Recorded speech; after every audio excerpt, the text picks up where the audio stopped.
대한민국이 세계적인 제조 강국으로 자리 잡고 있잖아요. 그리고 근데 이 반도체가 그냥 하나의 특정 산업이 아니라 이 반도체를 기반으로 해서 첨단 미래 전략 산업의 미래가 결정돼요. 반도체 없이는 2차 전지도 없고 AI도 없고 빅데이터 센터도 없고 아무것도 없어요. 그래서 어떻게 보면은 반도체가 첨단 미래 전략 산업의 혈류 역할, 피 역할을 하는, 없으면 안 되는 뭐 그런 역할이 됐죠. 그러다 보니까 이제 뭐 미국, 중국, 뭐 일본, 대만 이런 나라들이 이 반도체 산업의 어떤 시스템을 구축하는 것, 그러니까 공급에서부터 판매하는까지 이 전 과정을 시스템적으로 구축해 놓는 것에 대해서 자국의 산업 경쟁력을 결정하는 문제로 아주 비중 있게 다루고 있고, 실제 그 나라들의 첨단 미래 전략 산업의 미래가 결정된다고 생각하고 이제 정부가 이제 주도하고 있죠. 근데 이제 TSMC라고 하는 절대 강자가 나타나서 이른바 파운드리 분야를 쏙 가져가 버렸죠. 이제 위기감을 느낀 미국도 반도체를 직접 키우기 시작했고, 중국은 뭐 일찍부터 우리나라를 추격해왔고, 그리고 거의 포기였던 일본도 반도체 산업에 대해서 다시 최근에 투자하기 시작했고, 세계적 경쟁력을 갖춘 1위 산업으로서의 반도체의 위상이 이제 흔들리고 있는 거죠. 네. 첨단 미래 전략 산업의 어떤 피 역할, 토대 역할을 하는 게 반도체고, 우리나라가 그동안 굳건하게 1위 경쟁력을 갖고 있었던 분야인데 그 지위가 흔들리고 있고, 다른 나라는 우리나라를 추격하기 위해서 혹은 반도체 산업의 경쟁력을 위해서 정부 주도성을 높이고 있고, 이 상황에서 그러면 대한민국도 결국은 반도체 산업이라고 하는 첨단 미래 전략 산업의 토대를 지키기 위해서, 강화하기 위해서 정부의 주도성이 필요하다라고 하는 것에서 이제 이 법의 필요성이 있는 거고요. 네. 1위 지위를 갖추고 있는 삼성이나 SK 하이닉스 등 대기업에 대한 지원, 그러니까 즉 반도체 클러스터에 대한 지원뿐만 아니라 그 전 주기 설계하고, 그 다음에 생산하고 조립하고, 그 다음에 공급하고 뭐 소비하는 그 전 주기에 대한 지원이 다 들어가 있거든요.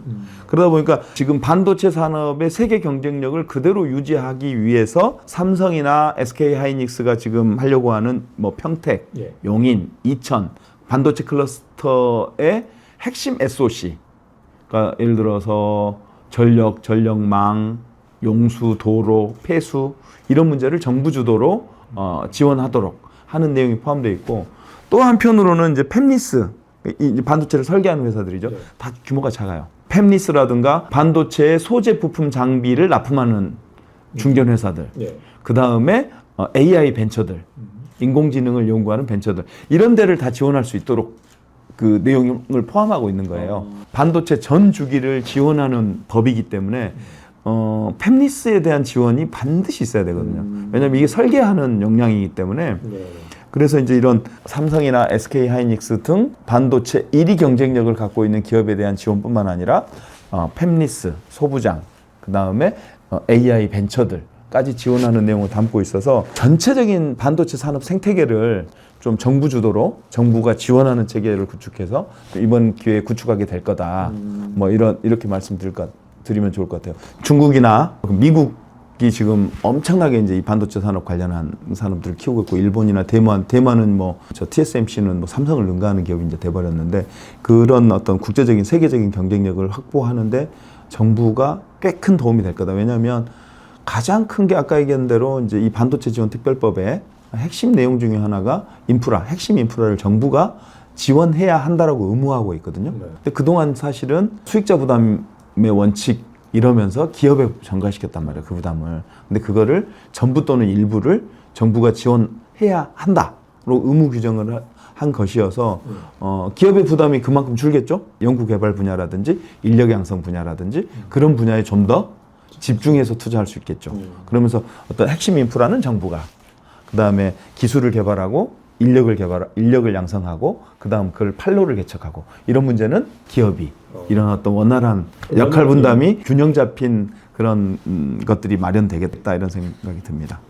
이 반도체 지원 특별법이 하나의 맹점이 있어요. 수도권 집중을 강화해요. 지금 흔히 얘기하는 이제 반도체 클러스터를 지원하는 법이잖아요. 반도체 클러스터가 맨 밑단이 어디냐면 이천이에요. 가장 낮은 곳이 이천. 그러니까 평택, 뭐 화성, 평택, 예. 용인, 이천이란 말이에요. 다 경기권이에요. 근데 그거를 지원하는 법이니까 수도권을 지원하는 법이란 말이에요. 달리 얘기하면. 그러니까 수도권 규제를 풀어주는 효과가 있는 거죠. 그러다 보니 수도권 집중을 강화할 수 있는 우려가 제기되고 있고 거의 지방 소멸, 인구 소멸 단계로 가면서 그런 좋은 기업 하나가 유치돼서 좋은 일자리가 만들어지는 것이 그런 걸 막는 중요한 대안이 될 텐데 사실은 그게 이제 막게 된 거죠. 이게 뭐 반도체 산업을 융성시키기 위한 우리가 정부 차원에 지원하기 위해서 대승적으로 우리가 지방 의원들도 거기 동의해 준 거잖아요. 그러면 소부장 회사들이 있을 거 아니에요. 소재, 부품, 장비, 팹리스, 그 다음에 어떤 납품 업체들, 하청 업체들이 있을 거 아니에요. 그 업체들까지 꼭 수도권에 있을 필요는 없는 거잖아요. 그런 기업들이 지방으로 왔을 때 예를 들어 세제 혜택이라든지 혹은 뭐 부지를 좀 싼 값에 제공한다든지 뭐 세금을 깎아준다든지 또 아니면 재생에너지. 이제 지금 다 아리백이니까 뭐 반도체도 다 아리백 기업 아닙니까? 그 납품하는 회사들도 다 아리백이거든요. 즉 재생에너지로 물건을 만들어야 돼요. 그러면 재생에너지를 좀 값싸게 제공해 준다든지. 이 전기요금이 지금 상품을 만드는데 한 10% 내외 정도를 차지하거든요. 전기요금이 엄청 비싸져가지고 부지를 좀 싸게 주고 그 다음에 세제 혜택도 좀 주고 그리고 거기서 사용되는 그 공장에서 사용되는 전기를 재생에너지 값싸게 제공해주고 이런 혜택을 주어서 중소기업이라든가 그 반도체 기업에 납품하는 회사들, 소부장 회사들 이런 회사들은 지방에 유치하면 어떨까라는 생각을 해보는 거죠. 반도체 전문 연구 인력은 52시간 예외 조항에 예외를 두자. 법정 근로시간은 주 40시간입니다. 52시간을 주 법정 시간으로 알고 계신 분들이 있는데 아니에요. 40시간에 12시간의 연장 근로를 법적으로 허용해 준 겁니다. 즉 주 40시간에 12시간의 연장 근로를 해서 52시간까지를 우리가 법적으로 허용하는 그 근로 시간인데 전문 연구 인력에 대해서는 우리가 예외에 예외를 둡니다. 특별 연장 근로라 그래서 연구 개발자들에 대해서는 예를 들어 선택 근로제라든가 탄력 근로제라든가 유형 근로제라든가 이런 근로 형태를 할 수 있도록 열어줘서 할 수 있도록 해놨는데 그거에 또 다른 예외를 또 달라는 겁니다. 반도체 연구 인력에 대해서는 적용받지 않게 하자. 이른바 이게 화이트 칼라 이그젬션인데 그렇게 됐을 경우에 노동시장에 미치는 영향이라든가 그럼 반도체만 첨단 산업이에요? AI, 뭐 2차 전지, 자율주행, 바이오 이런 데가 다 첨단 미래 전략 산업이고 거기에서 연구하는 사람들은 최고의 두뇌이고 최고의 연봉을 받는 사람들이에요. 똑같아요. 반도체 연구 인력이나 분야가 다를 뿐이지 처지와 조건은 같아요. 그때마다 반도체 특별법을 만들어서 예외 조항도 주고 AI 뭐 바이오 특별법 만들어서 구멍 열어주고 이러면 이제 근로기준법이라고 하는 법 자체가 무력화돼 버리죠. 이거는 하려면 이 반도체 특별법에 담을 내용이 아니라 근로기준법에서 예외 조항을 어떻게 둘 건지를 한번 의논해 보자. 이렇게 이제 우리는 그래 놓고 그건 빼놓고 그래서 나머지 법은 다 합의가 됐어요. 나머지 법은 대체적으로 다 합의가 돼서 일단 먼저 합의된 내용 통과시키고 52시간 문제는 계속 논의하거나 저 근로기준법에서 논의하자는 게 우리 주장이고 매우 합리적이잖아요. 그리고 이제 더더구나 거기에 더해가지고 지금 노동부 장관이 고시를 개정했어요. 반도체 인력들에 대해서 특별 연장 근로를 좀 더 유연하게 해주는 즉 3개월 단위로 끊던 걸 6개월 단위로 끊을 수 있도록 3개월을 연장해 줬어요. 그걸로 인해서 지금 반도체 산업계에서는 어느 정도 해소됐다 그래요. 그러니 이제 본법을 통과시켜 달라고 이제 요구하고 있는데 국민의힘이 그걸 52시간 안 넣으면은 이 법은 처리 못 한다고 이제 버티고 있는 거죠. 그래서 법안 통과를 위해서는 지금 국민의힘의 입장 전환이 필요하다.